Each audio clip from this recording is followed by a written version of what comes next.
Good morning and welcome to Your Daily Sparks. You know, writer and dramatist Tennessee Williams wrote, we are all of us sentenced to a solitary confinement inside of our own skins for life." What a sobering description of loneliness. Perhaps the only worse feeling than human loneliness is separation from God's presence.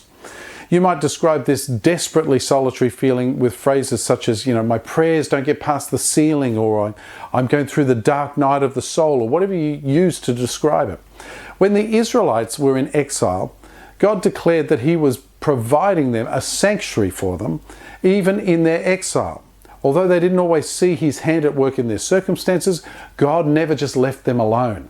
Just as the sinfulness of the Israelites caused their separation from God, so we also make deliberate choices to withdraw from God, and we suffer the consequences of our choices. God seems distant because we feel uncomfortable having Him near. We pull away from Him even when we crave His presence as we hold on to our sin. Yet God remains near. He allows us to stay in our dark places for a time, but then He never leaves us alone. He patiently watches over us, waiting for any indication that we desire to emerge out of our dark time. When we return and draw near to God, He promises to perform a spiritual heart transplant. He says, "I will remove from their heart of stone and give them a heart of flesh," in Ezekiel 11:19.